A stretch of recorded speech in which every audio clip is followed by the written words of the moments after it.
하나님이 주시는 말씀 데살로니가전서 데살로니가전서 1장 1장 데살로니가전서 1장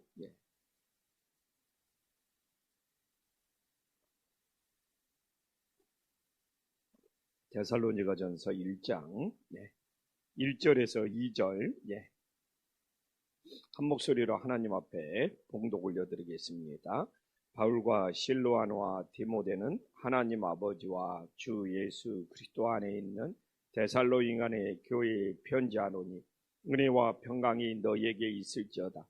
우리가 너희 모두로 말미암아 항상 하나님께 감사하며 기도할 때 너희를 기억함은 아멘.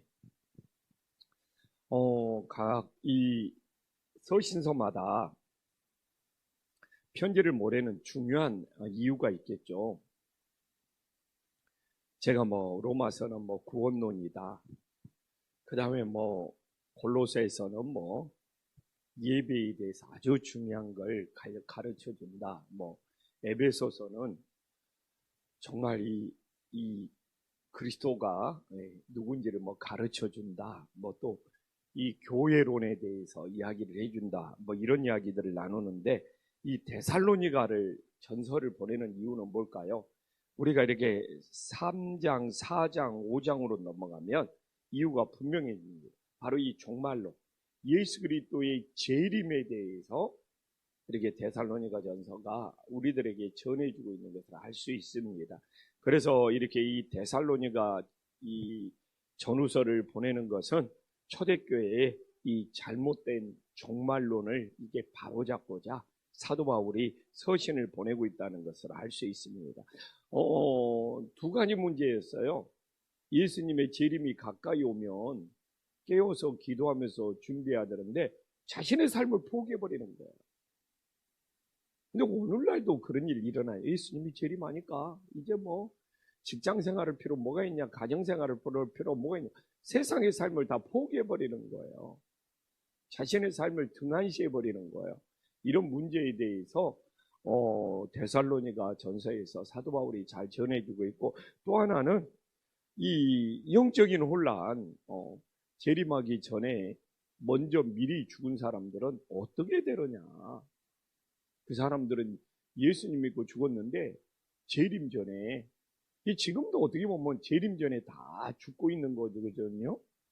여기에 대해서 이제 이렇게, 그래서 재림 전에 죽는 사람은 다 잠자는 것처럼 주님의 재림 나팔 소리가 울려날 때 그 잠자는 자들이 다 일어나서 예수님을 맞이할 것이다.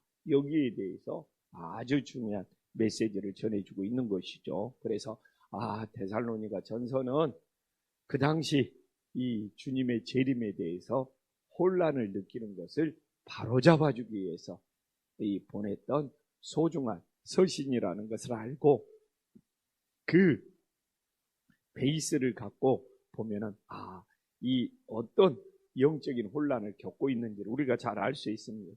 근데 이제 1절을 보면서 이제 이 바울이 지금 데살로니가 전서에 두 사람을 언급하고 있어요. 실로아노와 디모데.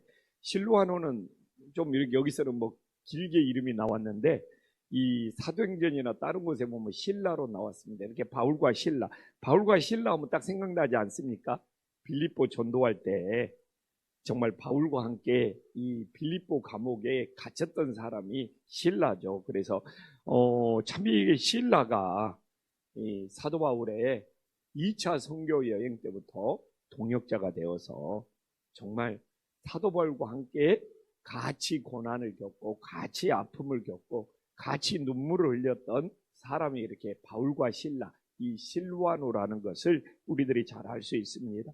빌립보에서도 얼마나 혹독한 매를 맞고 감옥에 갇히게 되었어요. 그리고 데살로니가 교회에 가서도 이 바울과 실라가 이 폭도들 때문에 한밤중에 도망치는 일이 있었어요. 그래서 저는 참 이렇게 바울과 실라를 보면서 바울 혼자였으면 어떠했을까? 좀 그런 생각을 해봤어요.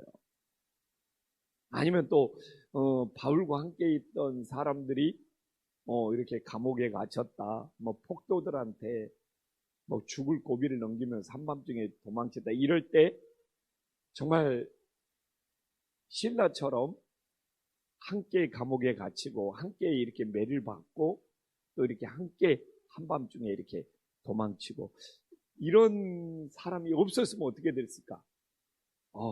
근데 저는 정말 이 바울에게 최고의 위로를 준 사람이 신라인 것 같아요. 함께 나랑 함께 매를 맞아줄 수 있는 사람, 나랑 함께 감옥에 같이 갇힐 수 있는 사람, 나랑 함께 폭도들을 피해서 한밤중에 피난길을 떠날 수 있었던 사람. 저는 하나님께서도 사도 바울을 엄청 위로해 줬을 거예요. 이건 뭐 우리가 말로 다 표현할 수 없겠죠. 그러나 정말 좀 바울에게는 이런 신라 같은 동역자가 있었기 때문에 외롭지 않았을 거다.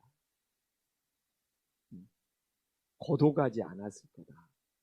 정말 엄청난 위로를 받았을 거다. 그래서 참 우리가 이 세상을 살아가면서 하나님께서 주시는 위로가 있지만 이런 믿음의 동역자, 신앙의 동역자가 있어서 함께 울어주고 함께 아파해주고 함께 이게 고난당해주는 그런 동역자의 소중함을 이 실로아노, 신라를 보면서 느낍니다. 그래요. 왜 이렇게 신앙생활하면서 참 사람의 본성인 것 같아요. 왜 이렇게 부정적이고 왜 이렇게 불평하고 왜 이렇게 원망하는 것을 좋아하는지.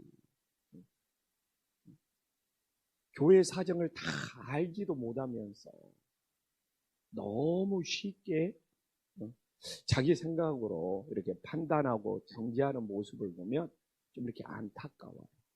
우리가 신라처럼 뭔가 이렇게 주님의 종을 위해서 하나님의 사역자를 위해서 함께 아파해주고 함께 울어주고 함께 고난까지는 못 받을지라도 왜 이렇게 사람들의 본성이 쉽게 그냥 자기 생각으로 그냥 그렇게 판단하고 정지하고 그러면서 또 본인이 힘들어해요.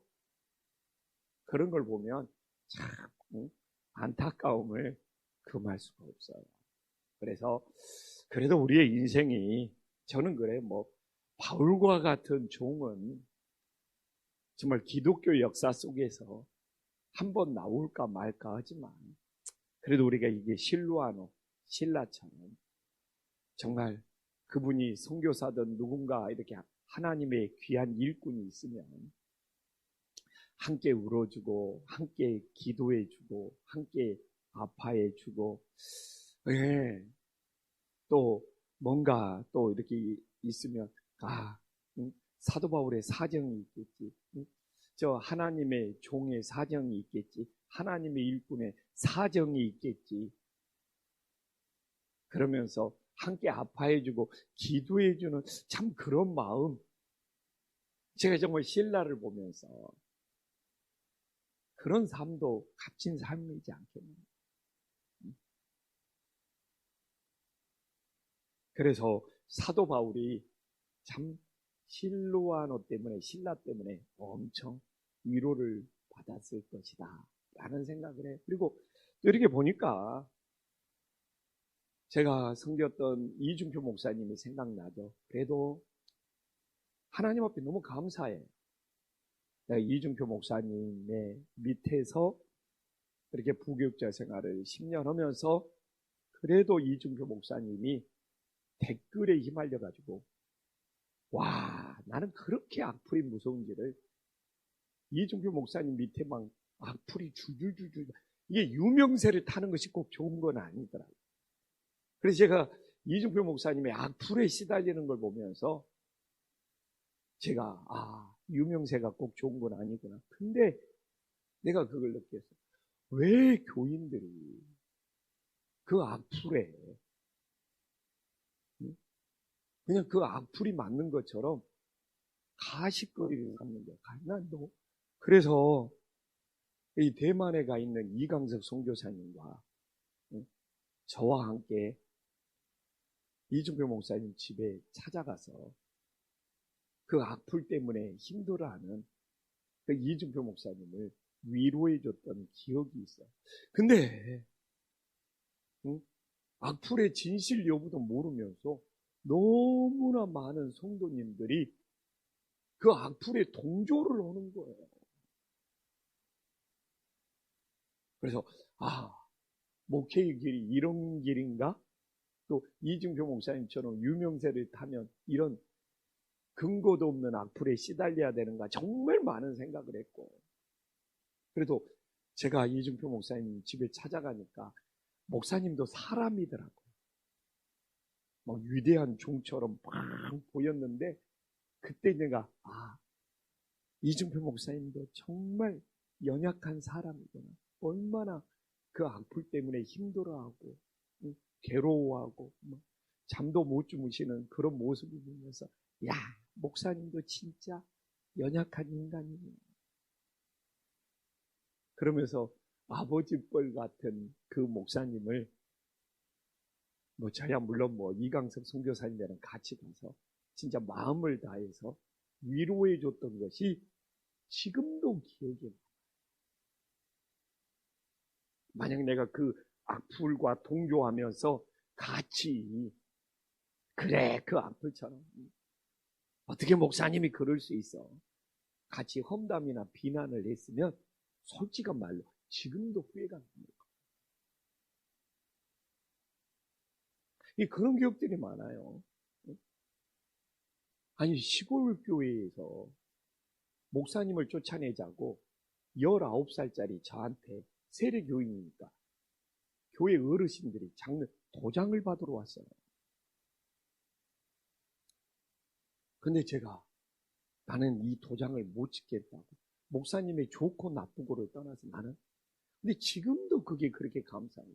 지금 내가 이렇게 목사 될 줄을 어떻게 알았어요? 근데 내 인생에 19살짜리가, 물론 어른들이 집집마다 돌아다니면서 목사님 내보내자고 서명 날인 받으러 다녔는데 내가 그때 도장을 찍어버렸다. 내가 지금 이렇게 목사가 돼서 목회를 하고 인생 진짜 모르는 일이다. 그래서 후회할 짓을 하지 말아야 되고 이거 영원히 남더라. 그래서 이렇게 이 실로아노 바울은 아니지라도 이렇게 신라처럼 사는 거죠. 인생 복되지 않겠어요? 그리고 또 디모데가 나옵니다. 디모데는 믿음의 참 아들로 나오는데 이게 또 달라요. 이 신라는 어떻게 보면 좀 이렇게 동역자로 함께 고난을 받았다면 디모데는 심부름꾼. 좀 이렇게 바울이 너 어느 지역에 가서 어느 교회를 돌봐라 그러면 바울의 말에 순종해서 이렇게 다니면서 심부름했던, 이게 좀 동역자 개념보다는 이 디모데는 사도 바울이 자꾸 파송했죠. 어느 지역에 가서 목회해라 했을 때 정말 감사한 것이 뭐냐면 디모데가 원하는 곳으로 다니는 것이 아니라 사도 바울이 보내는 곳으로 다녔다는 것이 참 중요한 거예요. 디모데라고 좀 내가 가고 싶은 거, 내가 좀 원하는 지역이 아니라 정말 바울이 어느 교회가 힘드니까 그 교회에 가서 그 교회의 어려운 문제를 해결해라 그러면 참 이렇게 디모데가 가서 근데 이렇게 또 감사한 것이 뭔지 압니까? 이 자기가 원하는 지역이 아니라 자기가 어려운 지역을 가가지고 디모데가 위장병도 걸리고 참 말 못할 고생을 디모데가 많이 했다는 것을 우리들에게 보여주고 있습니다. 그래서 진짜 충성은 내가 원하는 자리, 내가 편한 자리, 내가 쉬운 자리가 아니에요. 하나님이 보내시는 자리, 하나님이 필요한 자리, 내가 있어야 할 자리가 어딘지를 잘 찾을 수 있는 하나님의 자녀들이 될 수 있기를 간절히 소망합니다. 근데 1절이 굉장히 중요한 거예요. 1절이 사도 바울이 어떤 하나님을 믿는지가 다 나와요. 봐보십시오. 하나님을 아버지라고 부르는 것이 엄청 중요합니다. 이게 구약과 다른 거예요. 모세는 아무리 위대한 사람일지라도 종이에요. 하나님의 종이에요. 하나님을 아버지라고 부를 수 없어요. 구약에서 누가 하나님을 아버지라고 부를 수 있습니까? 세례 요한도 하나님을 아버지라고 부를 수 없어요. 그러나 여기서 지금 1절에 보면 사도 바울이 하나님을 아버지라고 부르고 있어요. 이게 유대인들하고도 다른 거고 율법하고도 다른 거고 구약하고 이 하나님을 아버지라고 부르는 이 한마디가 어마어마한 겁니다. 구약 신앙으로는 불가능해요. 세례 요한까지도 불가능해요. 유대인들도 하나님을 아버지라고 못 불러요. 율법에 사로잡힌 사람은 하나님을, 그러니까 이 하나님을 아버지라고 부르는 것이 복음에 사로잡힌 것이고 정말 하나님의 자녀가 된 것이고 구약이 끝난 것이고 율법으로 완성한 것이고 이게 하나님을 그냥 아버지라고 부르는 거 하나의 어마어마한 복음에 담겨져 있어요. 성경을 보면 그게 보여요. 또 하나는 뭡니까? 예수 그리스도 앞에 뭐가 붙어 있습니까? 주라는 거예요, 주. 이것도 또 예수님이 하나님과 동등되다는 거예요. 이 주라는 것은 하나님에게만 붙일 수 있는 거예요. 구약에서는 하나님이라는 이름을 못 부르고 주. 정말 주라는 것을 아도나이라고 불렀어요. 아도나이. 근데 예수님 앞에 주님을 붙여버리는 거예요. 이거 어마어마한 사건이에요. 예수님이 하나님과 같다는 거예요. 그래서 성경을 볼 때 주 예수 그리스도 올 때 예수 그리스도 앞에 주라는 것이 어마어마한 겁니다. 아니 어떻게 예수님 앞에 이 주님이라는 것이 이 주라는 하나가 예수님이 하나님과 똑같구나. 이 삼위일체 하나님을 고백하는 위대한 사건입니다. 그러니까 데살로니가 사람들이 돌멩이를 가지고 야, 너 사도 바울 신성모독하고 있네. 예수님이 어떻게 하나님과 같아? 그 이유가 예수 그리스도 앞에 주라는 것을 붙이기 때문에 그래요. 그러니까 지금 사도 바울이 하나님을 아버지라고 부르고 예수 그리스도 앞에 주라는 것을 붙이는 것은 그 당시 어떻게 보면 종교 개혁을 하고 있는 거죠. 신앙을 뒤집어 놓는 거죠. 구약 시대가 끝났고 신약 시대가 시작이 된다는 거죠. 율법이 끝났고 복음의 시대가 시작됐다는 정말 위대한 어떻게 보면 신앙의 개혁, 종교 개혁 엄청난 사건입니다. 이제 하나님 말씀 마무리할게요. 그러면서 은혜와 평강. 제가 말하잖아요. 은혜 없이는 평강이 없다. 이 순서가 바뀐 적이 한 번도 없다. 은혜 앞에 평강이 나온 적이 바울 서신에 어떤 것도 없다. 우리에게 먼저 은혜가 있어야지 그 다음에 찾아오는 것이 평강이다. 은혜는 하나님께 받는 거고 평강은 내 마음속에서 누리는 거예요. 그러니까 하나님께 받는 은혜가 있어야지 내 마음속에서 누리는 평강입니다. 하나님께 받는 은혜가 없는데 어떻게 내 마음속에서 누리는 평강이 있겠어요? 오늘도 새벽을 깨어 기도하면서 하나님께서 나에게 주시는 이 놀라운 은혜가 있어서 내 마음속에 평강을 누리고 살아갈 수 있는 한날이 될 수 있기를 간절히 소망합니다. 기도하겠습니다. 하나님 아버지,